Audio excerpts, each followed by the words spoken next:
Don Jaime, muchas gracias. Encantado por Matías. venir a esta conversación. Nosotros la grabamos, después la subimos a Spotify, la subimos a YouTube. Esto queda disponible en todas las plataformas del mundo y del universo. La entrevista. Y se llama Primer Sábado en Truman Apumanque porque son entrevistas el primer sábado de cada mes. Ah, qué bien. Es una situación muy original que Partimos entonces la ceremonia de lanzamiento. La ceremonia del primer sábado, sí.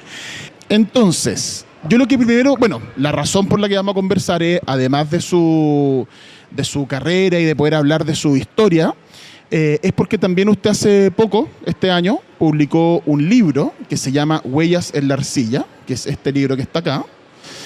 Ahí, me quedo de pie. No, ahí está. Acá, que vamos a hacer esto, mire.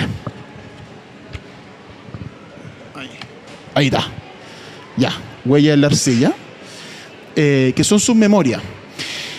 Y en esas memorias, a partir de la contingencia que hemos tenido estos días, usted habla, y es la primera pregunta que le quiero hacer como para poder partir esta conversación, usted habla de don Luis Ayala. Sí, habla de Luis Ayala, cuenta de él, cuenta de lo importante que fue, de lo buen tenista que fue, aparece como capitán de la Copa Davis. Don Luis falleció el miércoles.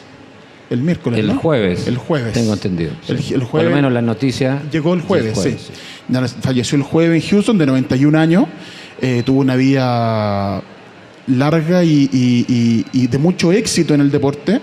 Y quería partir esta entrevista preguntándole a usted por don Luis Ayala como también un recuerdo y un homenaje a él. Sí. Entonces, mi primera pregunta es sobre Luis Ayala. Sí, te agradezco la oportunidad porque la cercanía con Lucho Ayala, yo diría que deben haber pocos todavía vivos que hayan tenido una relación cercana a través del mundo del tenis con Luis Ayala. Yo empecé a jugar el año 62 y habría que recordar que Luis Ayala fue estrella a partir del año 55, por decirlo así, hasta el año 65. Era famosísimo, era de los mejores jugadores del mundo. Y yo debo haber tenido 17 años, era el mejor jugador juvenil de ese momento acá en Chile.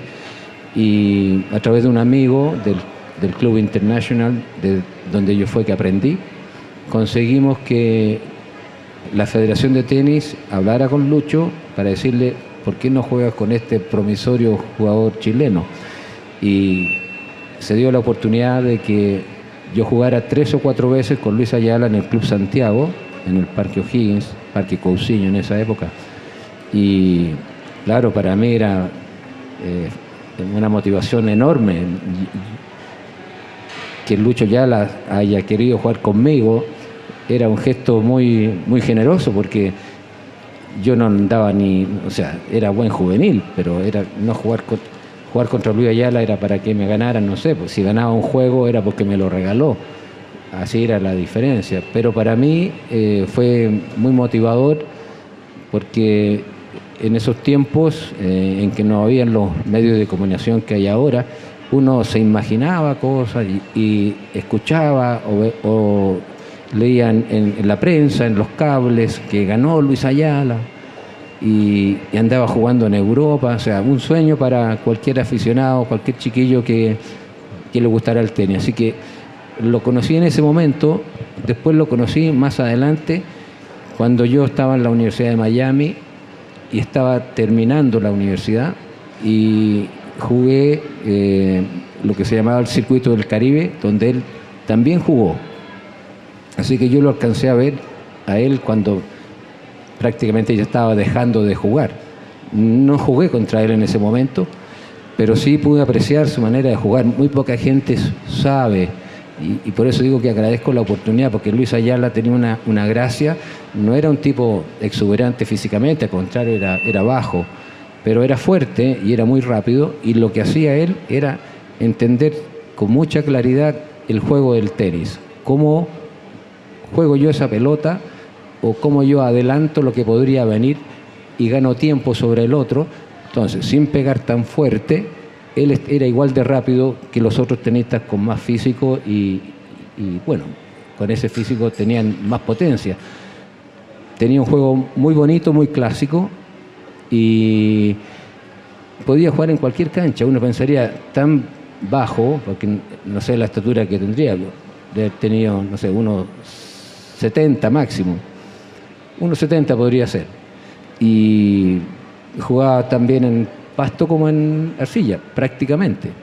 La diferencia que ocurría en los resultados era que los otros, por decirlo, los australianos, los americanos, algunos europeos, eran más grandes, más potentes y obviamente que iban a sacar ventaja en una cancha rápida. Eso por la parte del tenis. Él jugaba muy bonito y yo pienso que él habría sido tan bueno como fue en ese momento en esta época, porque tenía esas bases, esas características de comprender el juego, saber jugar y tener capacidad de hacerlo en la red, atrás, subir a la red con un servicio, hacer un golpe potente y subir a la red. Entonces, aprovecho la oportunidad, ¿no es cierto? Porque esto está quedando grabado y va a recorrer el mundo entero, como dijiste. Va a recorrer el mundo esto. Efectivamente, cuando estuve en Roma acompañando, no fui para eso, pero se dio que pude estar acompañando a Nico en Roma, caminando el pasillo que te lleva del sector de vestuario y eso a la cancha central. Está el Chino Ríos en una parte y Luis Ayala más al comienzo, más cerca de la cancha. Son dos estrellas que hemos tenido en Chile.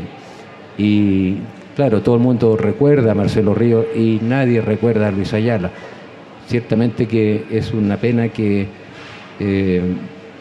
haya fallecido fuera de Chile, haya poco contacto familiar. Lucho tenía un hermano que se llamaba Carlos, que también falleció, el Caley. Recuerdo a un hijo de Carlos, José Miguel Ayala, que a lo mejor va a escuchar estas palabras, enviarle a él mi pésame. Esa es una oportunidad bonita de... ¿Puedo seguir hablando de esta cosa? Yo le quiero preguntar otra cosa respecto a Luis Ayala, porque él fue finalista de Roland Garros el 58 y el 60 y gana Roland Garros en dobles mixtos. Los únicos dos chilenos que han ganado un Grand Slam son Luis Ayala en ese doble mixto y son Anita Lizana, que ganó el Abierto de Estados Unidos el 37. Y hay una historia que conecta, que yo la descubrí leyendo un libro de Luis Ayala que se llama En 5 sets, que es un libro que escribió Juan Carlos Capello, un periodista experto en tenis, que entrevistó a Luis Ayala y el libro lo publicó el 2018, más o menos, y que él cuenta que una de las primeras... Luis Ayala ya jugaba, era un gran tenista, pero para un campeonato muy especial, un tío de Anita Lizana le regaló una raqueta.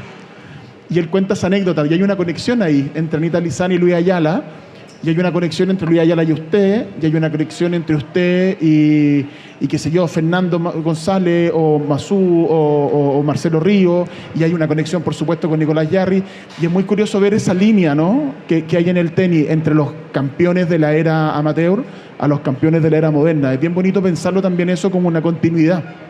No, ya lo creo. Hemos tenido la suerte, yo creo que como país pequeño que somos nosotros los chilenos, hemos tenido mucho éxito en el mundo del tenis internacionalmente. Ya llevamos muchos años dando a conocer al país, compitiendo fuera. Pero quisiera yo agregar algo, que Lucho era un amateur, porque el mundo del tenis, yo diría que todo el mundo deportivo en el mundo entero en los años 50, 60 era amateur. Y Lucho era muy bueno, llamó la atención de un promotor americano, Jack Kramer, que tenía lo que él se llamaba la troupe de Jack Kramer. Entonces, este grupo de tenistas superiores seleccionados, todos eran los mejores del mundo. Se ganaban Wimbledon, por ejemplo, y venía este señor Jack Kramer, le ofrecía, hágase profesional. Ahora, era un riesgo bastante grande hacerse profesional, porque el que se hacía profesional estaba castigado, o sea, no se le era permitido competir en los campeonatos históricos tradicionales del circuito del tenis. Entonces, Lucho, yo creo que debe haber estado unos 3 o 4 años en su momento más álgido, en que no pudo competir. Por lo tanto, habría también que considerar eso, porque ¿qué habría pasado si él no hubiera firmado, hubiera seguido ganando títulos? Y bueno, así que es una cosa interesante. El año 68, bueno, estaba terminando yo la universidad, el año 69, recién ahí se hizo el tenis abierto. Por eso que Lucho se apuntó a competir en ese circuito en el que yo también estuve con él en el mismo cuadro. Ahí estaba Luis Ayala por arriba y Jaime Fillol más atrás. Así que lindos recuerdos. Él, como capitán del equipo de la Copa Davis, hizo un muy buen trabajo. Ciertamente que él sabía mucho de tenis y nos aconsejaba bien, con cosas reales, bien aterrizadas. No era una persona que estaba tratando de corregirnos los golpes, pensando en que íbamos a mejorar porque cambiábamos un golpe. Él nunca le dedicó tiempo a eso, sino que más bien a entender el juego de mejor manera, cómo sacar provecho de las jugadas que se iban planteando. Bueno, para iniciar esta conversación, ese pequeño homenaje, recuerdo a Luis Ayala, uno de los grandes tenistas de nuestra historia, si no, tal vez el más grande que hemos tenido. Yo creo que el más grande, sí. Porque Anita Lizana ganó efectivamente el US Open, pero no siguió jugando. La vida familiar la llevó para otro lado. Lucho tuvo un recorrido importante. Sí. Bueno, de hecho, en ese libro que yo le comento, él habla de que él fue primer sembrado de Roland Garros en los años en que no había ranking. Y eso de alguna manera era reconocerlo a él como número 1. No, y además habría que decir que era chileno. Es decir, en claro, el mundo del tenis, no hablar inglés en esa época era... Tú eres un ninguno, o sea, nadie te conoce. O sea, reconocerle eso era importante.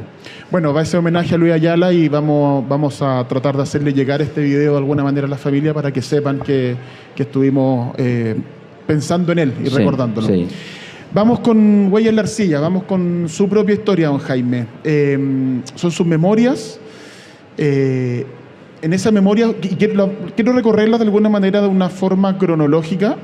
En los primeros capítulos te habla de sus primeros raquetazos, cuenta de cómo llega al mundo del tenis, cuenta de cómo empezó, y cuenta también de que conoce a Pato Cornejo, usted a los 16 años, Pato a los 18.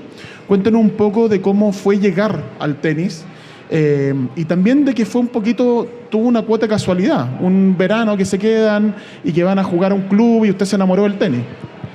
Efectivamente, mis padres no jugaban al tenis, tampoco eran deportistas, pero entendían el deporte y lo apreciaban, lo disfrutaban y pensaban que los chiquillos de ellos, éramos 5 hombres y 3 mujeres, esos 5 hombres en la casa no era una buena cosa para la casa, mejor que se vayan para afuera a algún lado a hacer deporte.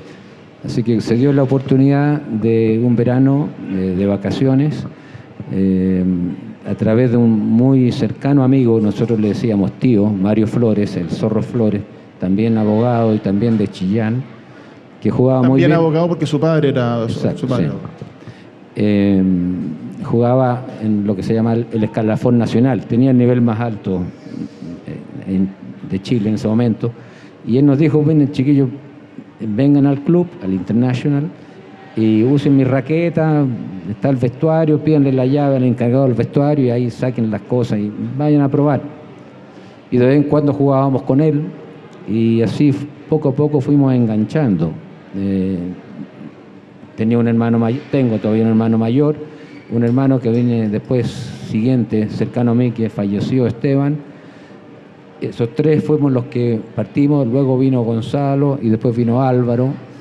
Esteban jugó muy bien al tenis, Álvaro sigue jugando muy bien al tenis y bueno, mis hermanas también jugaron, pero a lo mejor para el aficionado de hoy o algún padre que tiene algún hijo o una hija que le gusta el tenis, contarles lo que fue esos momentos puede ser útil, porque nosotros no jugábamos al tenis pensando en el dinero que íbamos a ganar, porque era amateur, no había dinero. No pensábamos en las medallas, porque, bueno, ¿quién hablaba del deporte en esa época? Acá en Chile muy poco. Ver a un tenista caminando por la calle para tomar la micro con una raqueta en el brazo era bien raro. O sea, ahí, ¿quién es ese? ¿A dónde va? ¿Qué hace? Bueno, entonces nosotros jugábamos con los socios del club. Ellos tenían buena voluntad y nos jugaban. Esa experiencia es muy valiosa porque lo que nosotros hacíamos era ir a jugar. No íbamos a entrenar, no íbamos a aprender una cosa, sino que íbamos a jugar. Ahí lógicamente que aprendíamos, y ahí aprendíamos todo, jugando. No necesitábamos un instructor o un programa que nos llevara hacia un objetivo determinado, final. Y yo diría que esa es una cosa valiosa que se ha perdido, porque hoy día entonces se hace casi como se obliga al chico que quiere hacer deporte a dedicarse al deporte. Hoy día los tenistas pueden tener 10, 12 años y están hablando que yo me dedico al tenis. ¿Y cómo se va a dedicar al tenis si tienen 12 años? O sea, hay todo un recorrido. Entonces hay un factor de mucha presión que se le va transmitiendo al chiquillo.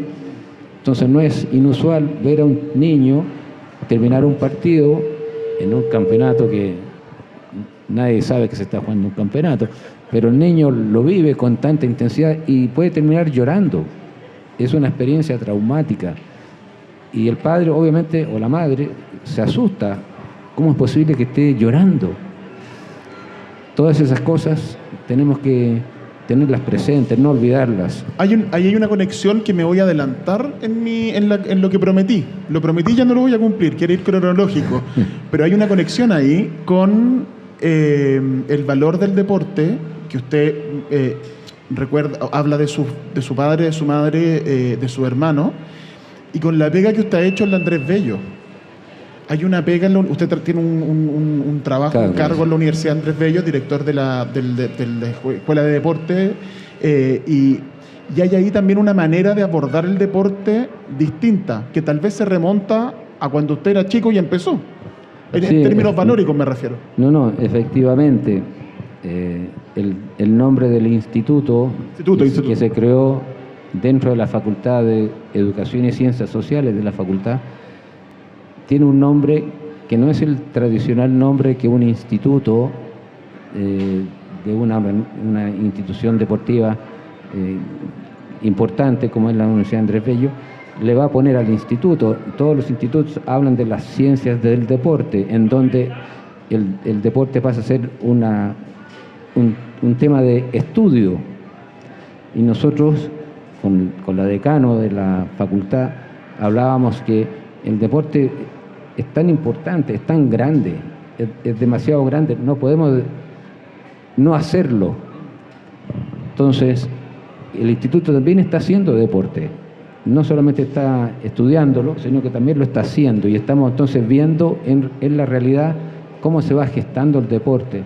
Esta mañana fuimos a hacer una charla al Estadio Nacional, el inicio de un campeonato interescolar de tenis de la región metropolitana. Y esa charla nosotros la hemos denominado de educación en deportividad, para dar a entender de que el deporte es mucho más que jugar un partido y tratar de ganarlo, sino que convoca a la abuela, al tío, al entrenador, al papá, a la mamá, los hermanos, convoca a todo el mundo.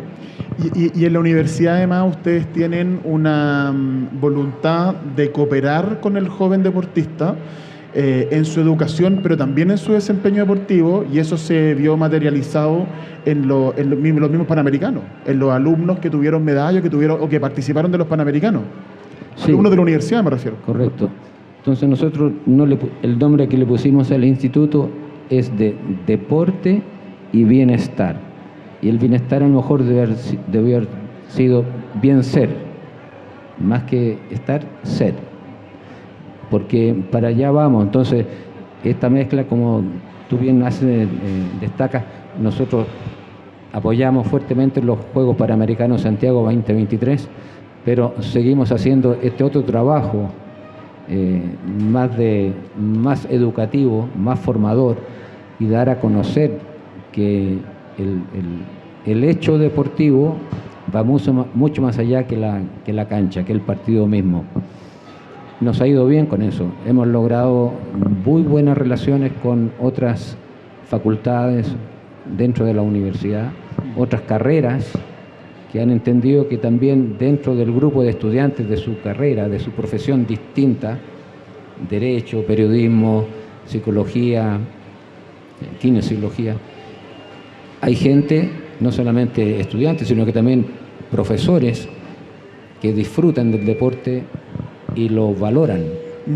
Entonces nos hemos acercado a ellos y estamos haciendo una cantidad de programas interesantes. Ya.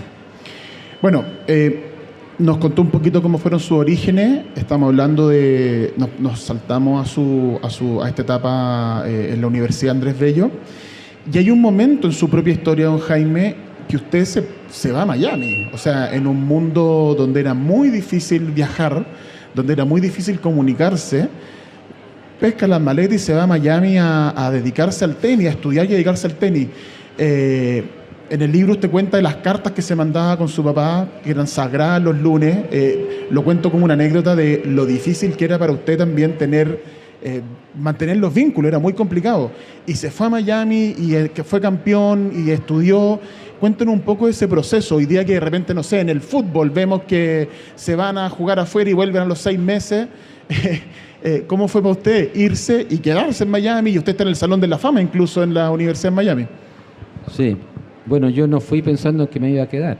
Yo estaba estudiando el primer año de Educación Física en la Universidad de Chile y como todavía seguía intentando jugar al tenis porque me gustaba mucho, fui dando buenos resultados y clasifiqué para el campeonato más importante que había en esa época, que se sigue haciendo, el Orange Bowl en Miami Beach. Y me fui entonces por 2 semanas. O sea, llevé mis cosas para estar allá 2 semanas y regresar. Y me fue muy bien en ese campeonato y el coach, el entrenador de la Universidad de Miami me dice a través de un intérprete, porque obviamente no sabría hablar inglés, me dice: Jaime, ¿te gustaría quedarte a estudiar en la Universidad de Miami? Si nosotros te pagamos todo, la Universidad de Miami tiene muy buen equipo.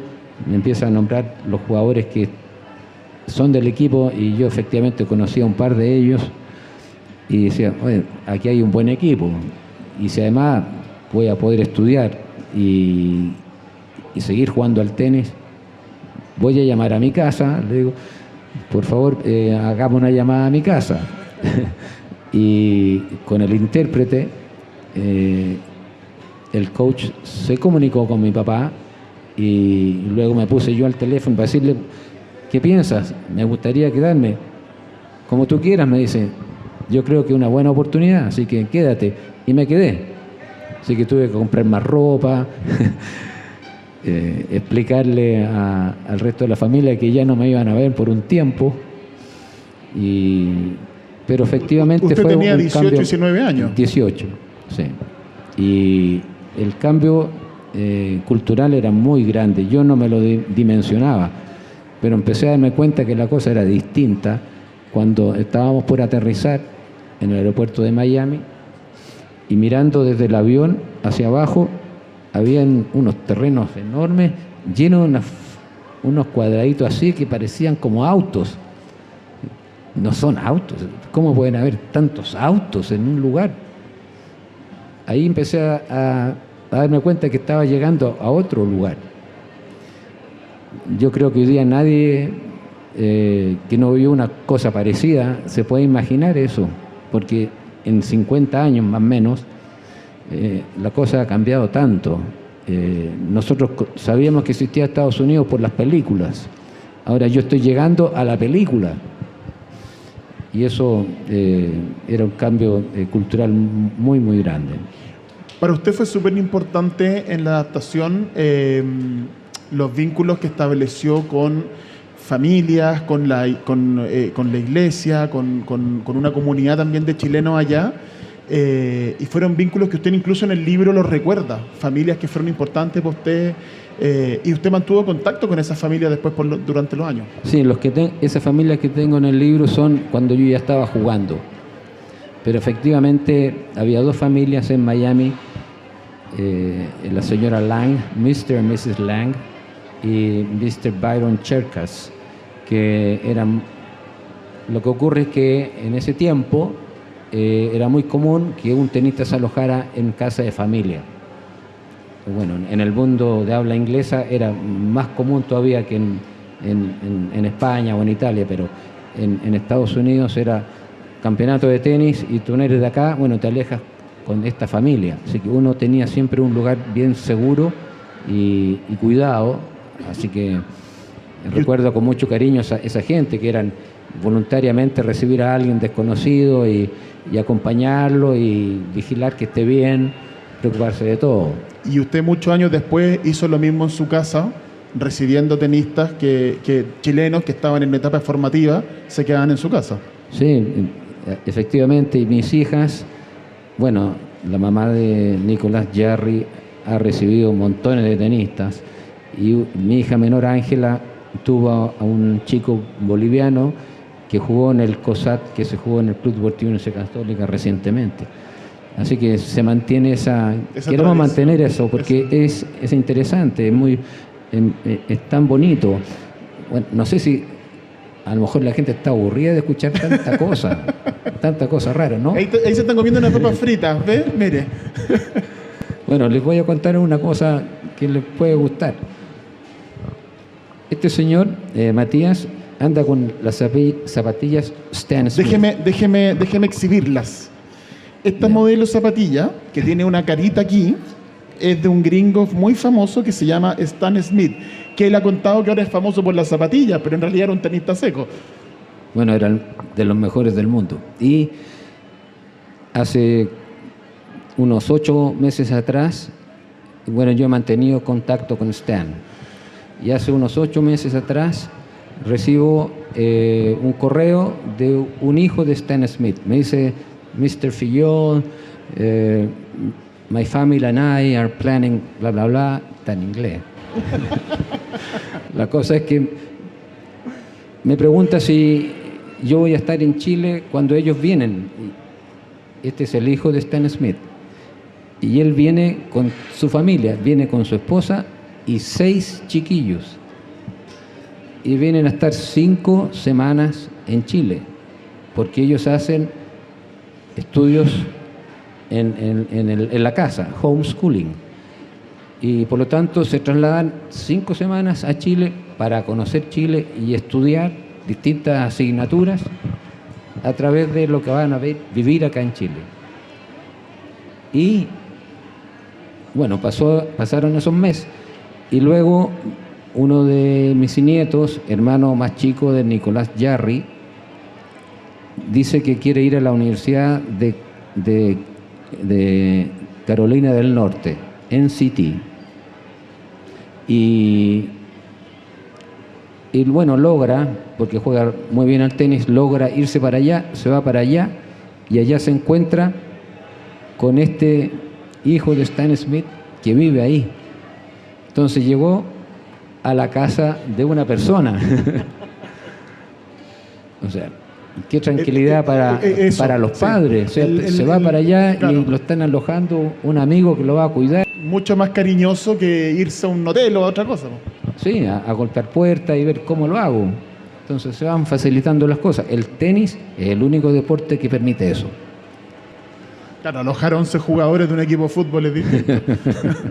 Bueno, entonces usted estaba en Miami en este periodo de adaptación, se establece, se queda y se dedica al profesionalismo después. Y muy pronto tiene éxito en el profesionalismo y muy pronto comienza una dupla que va a ser histórica en el tenis chileno, que es la dupla con Pato Cornejo. Muy pronto ustedes también juegan doble y ganan doble. ¿Cómo fue para usted iniciarse en la carrera, en el tenis y en el profesionalismo y empezar a obtener triunfo? Porque hasta ese momento uno ganaba, usted podía ganar la universidad y era una época, torneos desafiantes, pero es distinto cuando uno dice, voy a hacer de esto mi vida. Es arriesgado. También hay una decisión que tuvo que tomar con su familia de me voy a profesionalizar, me voy a dedicar a esto. ¿Cómo fue ese proceso también? Sí, bueno, yo creo que, no sé, a lo mejor yo tengo un ángel que me cuida mucho y todo se ha ido dando así tan fácil, sin toma de decisiones, sino que se van dando las cosas.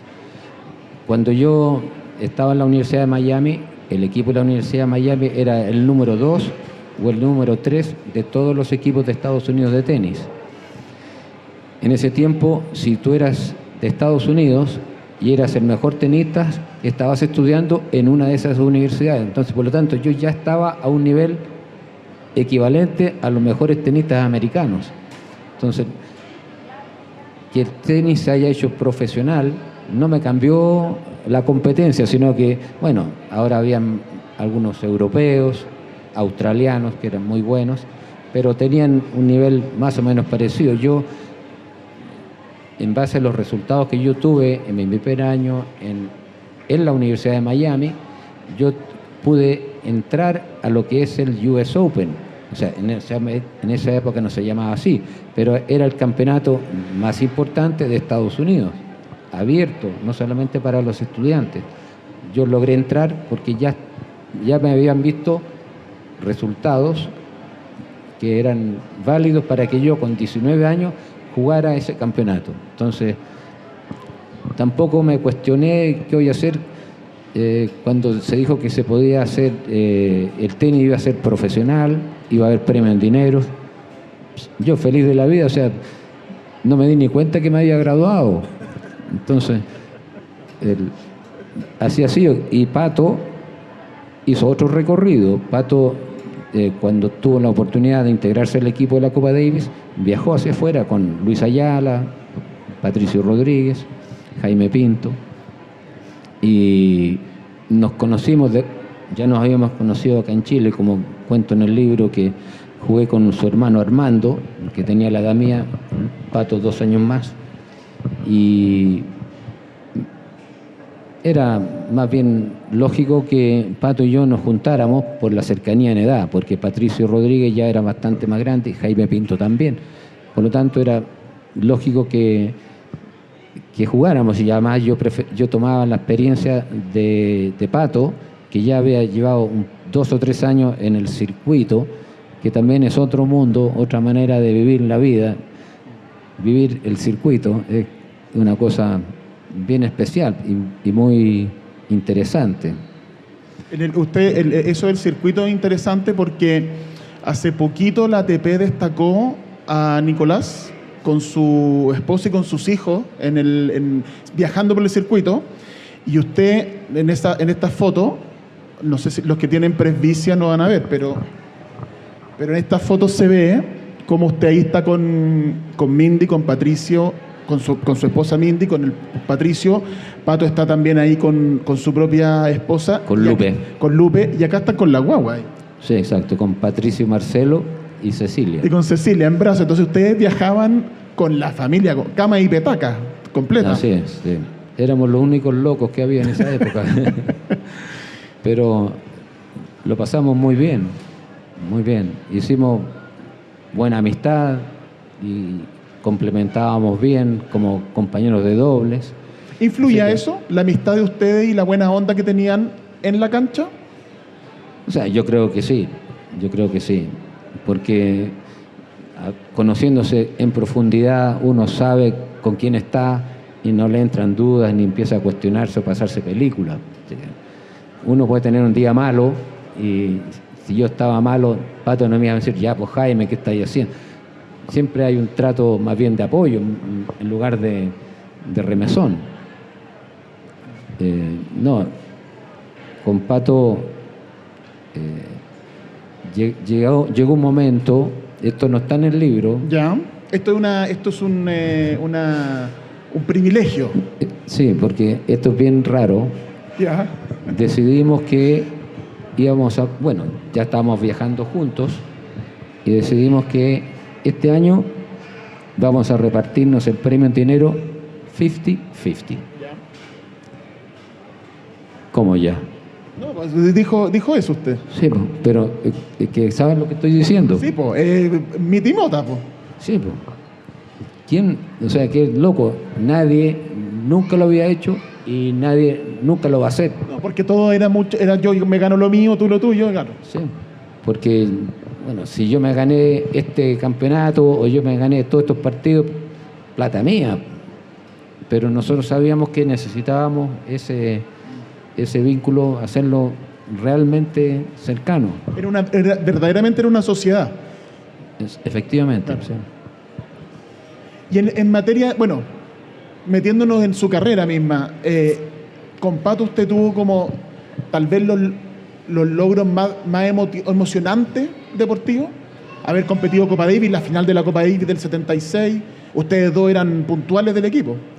Ciertamente que la Copa Davis en esos años tenía una preferencia, tenía un reconocimiento mucho mayor que ahora, mucho mayor, en el mundo entero. Entonces, para nosotros jugar bien en la Copa Davis era un honor, era una cosa que nos llenaba de felicidad. Y también reconocíamos que el bien que le hacía a Chile, ¿cierto? Y la gente hasta hoy día nos sigue reconociendo y dando las gracias. Pero el hecho de esa cercanía que se daba, no solamente por el tenis, sino que también por la amistad entre Lupe y Mindy, luego los chiquillos, nos daba a nosotros una manera de ver el circuito totalmente distinta. Era una cosa muy feliz, mucho compartir. Creo que cuento en el libro que en muchas casas de familia, donde nos quedábamos con esas que recordamos, hacíamos nosotros asados, nos prestaban la casa para nosotros hacer fiestas. Así que era muy distendido. Don Jaime, hablemos de partidos. ¿Cuál es para usted el partido que recuerda todavía? ¿Qué triunfo, qué momento de su carrera usted todavía recuerda y dice, mira, este partido que gané o este torneo que gané? ¿Qué partido usted todavía piensa? Los que recuerdo son no los que gané. Piensa en las derrotas. Ya, pero no vamos a ir a las derrotas. Sí. Quiero saber cuál es la alegría bueno, yo diría que el que más alegría me dio fue uno que gané en Estados Unidos, que se juega la semana antes del Abierto de Estados Unidos, que todavía se sigue haciendo en Winston-Salem, y gané la final en el día de cumpleaños de Mindy, así que gané el trofeo y se lo regalé. No tuve que comprar ninguno. Pero ese lo recuerdo bien. Era el día del cumpleaños de ella y gané el campeonato. Bueno, un buen regalo igual. No, ya lo creo. Todavía está en la casa. La copa, el trofeo. ¿No le tomamos foto de eso acá? No. Ya. Es que, bueno, ya. Vamos a entrar en detalle. Era un recipiente para preservar hielo para la fiesta, pero con un enchapado de plata que protegía. Ahora me queda nada más que el chapado de plata, porque se quebró el recipiente, el otro, pero por eso que no está ahí en la foto. Ya, pero es una victoria que recuerda. Hablemos de las derrotas. Los deportistas profesionales, los tenistas, los basquetbolistas, los futbolistas, todos son hombres y mujeres marcados por la derrota. Es bien increíble porque los más exitosos aún piensan en los partidos o en las victorias que no consiguieron, en los triunfos que no lograron. ¿Cuáles son esos para usted? Bueno, el que más me duele fue la final no de la Copa Davis, la final del campeonato de Toronto, campeonato que se sigue haciendo todavía. Llegué a la final, es un campeonato importante, En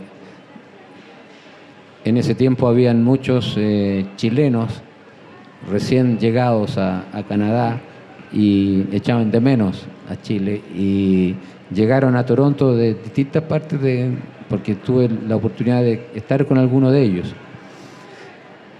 Ese día en la final, y que también se transmitía por todos lados, perdí contra un jugador a quien yo pensaba que le iba a ganar, porque le había ganado otras veces antes. Y me ganó 6-1, 6-0. Esos pobres chilenos que viajaron a ver y a gritar CHI, tuvieron como 5 minutos de CHI, del resto del partido no pudieron gritar ni uno. Así que ese no se me va a olvidar. Ya, bueno.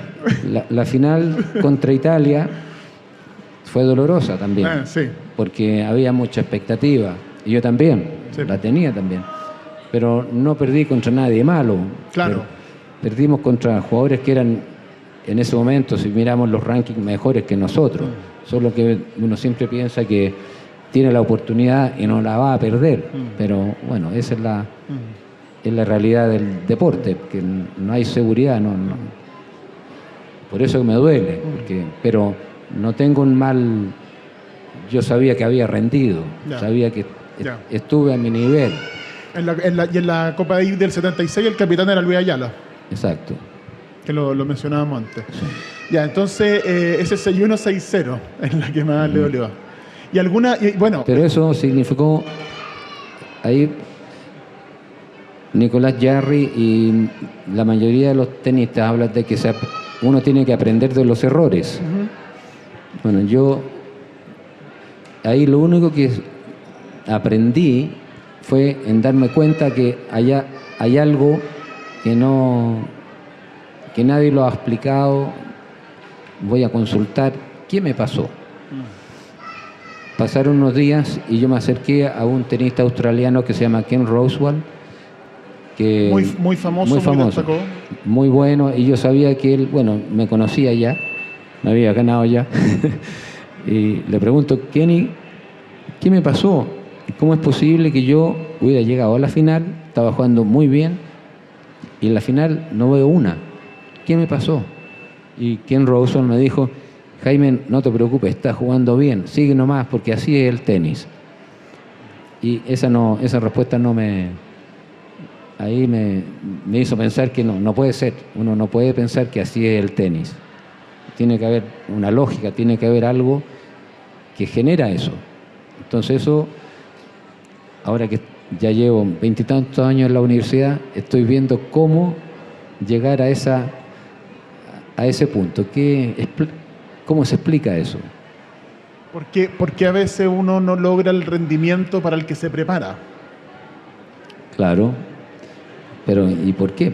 ¿Y por qué? Bueno, porque ese es el misterio del deporte. El deporte no es matemático, está lleno de variables. Sí, pues tiene muchas variables, es bien complejo. Eso es lo que hace que ese niño llore, porque no entiende cómo. ¿Por qué? ¿Por qué? Hablemos de ya llevamos un ratito, entonces me quedan un par de temas que quiero preguntarle. Hablemos del ATP. Ese es un legado súper grande que usted participó, que usted estuvo involucrado con deportistas y con otros tenistas que marcaron no solo el tenis, sino que, por ejemplo, en el caso de Arthur Ashe, la política en Estados Unidos. Él era un activista de los derechos civiles y fue uno de los fundadores también del ATP, el famoso boicot a Wimbledon del 73. Acá usted en el libro cuenta que el programa de pensiones del ATP se llama Jaime Fillol, el programa de pensiones para los tenistas retirados. Y fue fundamental para la profesionalización del tenis el ATP también. Sí. Cuéntanos un poco de eso. Bueno, algo hablamos cuando estábamos hablando, recordando a Lucho Ayala, del cambio del tenis amateur al profesional. Efectivamente, ya el ATP firmamos la Constitución en septiembre del 72. Y ya habían pasado 4 años, 3 y medio, y veíamos que la cosa se estaba disparando como evento, como espectáculo, pero la gente que lo administraba, que lo llevaba, eran los mismos y no habían hecho ningún cambio. Entonces se daban muchas inconsistencias, muchas cosas que nosotros como tenistas veíamos que no cuadran, esto no va de la mano. Hay un impulso muy grande, hay una expectativa muy grande y el sistema no está aprovechando, está quedándose atrás. Entonces se nos ocurrió organizarnos. Nosotros veíamos que todos los estadios, estos que ahora se ven espectaculares, antes no eran tan espectaculares, pero estaban llenos. Lo que había se llenaba. O sea, igual que ahora, las colas en Wimbledon para comprar una entrada, cuando yo jugaba ya llevaban, no sé, 30 años los ingleses haciendo colas antes. Entonces, veíamos que no era justo que el estadio se vendía en su totalidad y nosotros los tenistas recibíamos chauchas. No era justo que en el sorteo el organizador de cierta manera manipulaba el cuadro para tener las figuras que le iban a ayudar a vender más entradas. Había de ese tipo de cosas, ¿no es cierto?, que son tan básicas, pero no estaban. El código de conducta, por ejemplo, no existía. Entonces un jugador, si quería, se iba de la cancha y no había cómo castigarlo porque no dice en ningún lado que usted no se puede ir de la cancha. Cosas que eran muy obvias para nosotros, que lo vivíamos todos los días. Y los reglamentos, aunque eran los mismos, no se aplicaban de la misma manera porque el árbitro de España era distinto al árbitro inglés. Entonces dijimos, tenemos que organizarnos nosotros y mejorar esto. Y eso fue lo que hicimos. El ATP no es un sindicato, el ATP es un organismo que ayuda al desarrollo del tenis. Está pensando en eso, no en el sindicato. Afortunadamente tuvimos el respaldo de muchos dirigentes que entendieron lo que estábamos proponiendo nosotros. Que era en beneficio del tenis. Era en beneficio del tenis, sí. Don Jaime, usted también estuvo a cargo de Campeones para Chile, que fue una instancia, a propósito de lo que decía usted recién, de lo importante del fomento del tenis, en este caso era el deporte en Chile, y que fue en los 90 un momento bien potente para el crecimiento del deporte chileno. Estos últimos años el deporte chileno ha tenido un crecimiento también bien sostenido, los panamericanos, en los paralímpicos ahora que están terminando esta semana, están teniendo también un rendimiento increíble. ¿Cómo ve usted eso en el deporte nacional con su experiencia de haber participado de una instancia como Campeones para Chile? ¿Cómo ve usted el deporte nacional en su desarrollo y ese sueño de que quizás tengamos unos Juegos Olímpicos de verano en Santiago? Sí, claro, ese es un lindo sueño. Sí. Tenemos 12 años para prepararnos, no es tanto tiempo, tenemos que tomar decisiones importantes. Yo pienso que programas como el de Campeones para Chile son los que se necesita, pero eso requiere una intención, un propósito, que incluso el mismo programa de Campeones para Chile, que fue exitoso deportivamente, el Club Deportivo Universidad Católica no lo pudo sostener porque no habían los recursos. Entonces, tiene que haber ahí un esfuerzo mayor del actual en que se declaran políticas deportivas. Hay que pensar quiénes son los que lo están haciendo. No pensemos tanto en cómo lo vamos a hacer, sino que pensemos en hacer el trabajo que ya hay. Eso, Campeones para Chile, ya han pasado más de 20 años y ya se ha olvidado. Cuando yo fui capitán del equipo de la Copa Davis, también fui director técnico nacional y propuse un plan de desarrollo para la Federación de Tenis. Ese plan de desarrollo no se aplicó nunca. No. Y todavía ahora estamos pensando en hacer algo parecido, o sea, pasaron 50 años. Claro. Y se hacen esfuerzos, pero no están orquestados, no hay un conductor que vaya viendo todos esos empeños que hay. Son empeños grandes y momentáneos. El mismo ATP que mis hijas ahora hacen también conduce hacia eso, pero no tiene un vínculo con el desarrollo nacional. El vínculo es directamente al deportista, pero no a las agrupaciones que están haciendo cosas para el tenis. Y es imposible pensar en organizar unos Juegos Olímpicos si es que no hay, si es que no está todo súper alineado desde el Estado, las organizaciones civiles, las empresas, el aporte en dinero, las federaciones, los deportistas. Es una cuestión que tiene que ser muy grande para que se dé.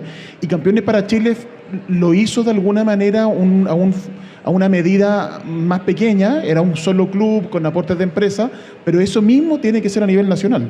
Sí, yo pienso que ese modelo era un buen modelo y lo estábamos haciendo, o sea, no había ningún genio, no era ningún premio Nobel detrás de esta cosa, sino que nos gusta el deporte y haciendo ese empeño, juntando gente, efectivamente hay una falta de relación. Yo creo que no ocurre solamente en el deporte, yo creo que está ocurriendo en todas partes, en todas las instituciones. Hacen esfuerzos, pero no están relacionados con otros y no pueden funcionar independientemente solas. Yo veo con pena cómo cuando se habla de deporte, por ejemplo, el Ministerio de Educación no tiene ni una palabra, no dice nada. El Ministerio de Salud tampoco. O sea, qué raro. Y es evidente la relación. Es una cosa que nos está gritando hace tiempo.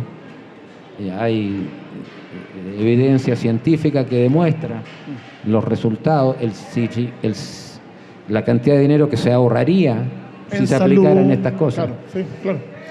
Don Jaime, para terminar, yo le quiero preguntar por algunos tenistas que usted en el libro menciona, y lo quiero hacer por darme un gusto, porque la verdad cuando yo leí su libro me puse a buscar información de estos tenistas y es asombroso lo ignorante que uno puede llegar a ser y lo mucho que uno puede aprender de la experiencia y de investigar la historia de un deporte.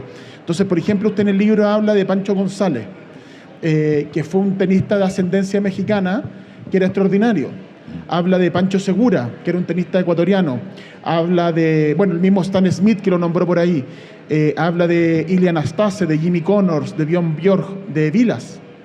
Habla de McEnroe, habla de Ivan Lendl, que Ivan Lendl es bien interesante porque es un tenista que fue tal vez el primero de los modernos, porque jugaba muy fuerte de fondo y no era solo saque y volea, por ejemplo. Entonces, quiero que me cuente un poco de todo lo que usted ha visto de tenis, que es un montón además, que nos cuente de alguno de estos nombres, de los modernos, de Federer, de Djokovic, cuáles son los tenistas que usted lo han marcado, los que fueron sus ídolos, los que usted considera los mejores, que nos hable un poco de su mirada de eso, de los tenistas.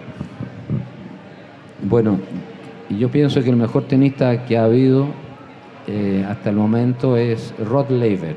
Rod Laver, australiano, ganó lo que se llama el Grand Slam, que quiere decir ganar los 4 campeonatos en el mismo año.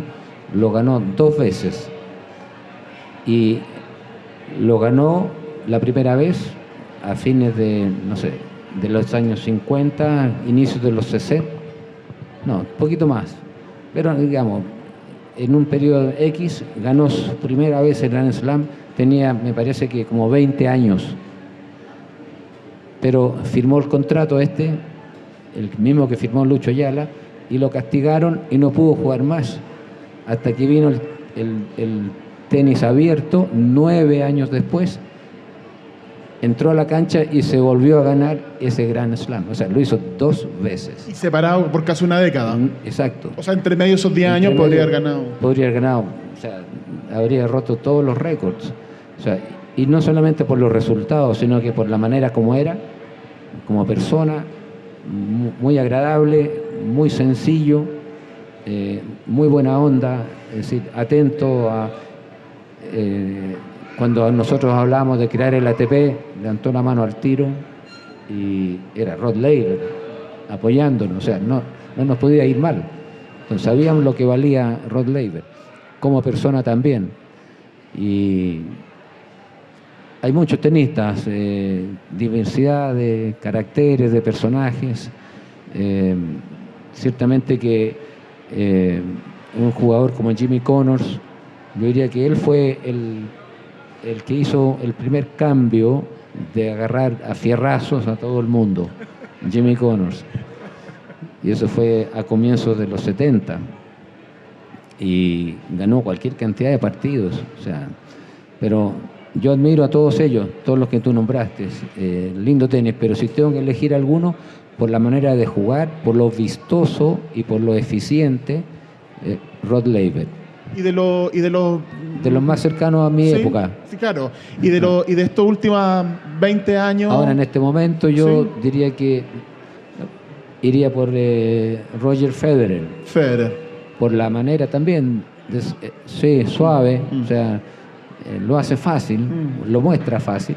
Sabemos que es bien difícil, pero él también tiene esa genialidad de manejar el punto, de subir a la red, quedarse atrás, jugar bien en todas las canchas. Rafael Nadal también yo lo considero como un ejemplo por su calidad humana, su carácter.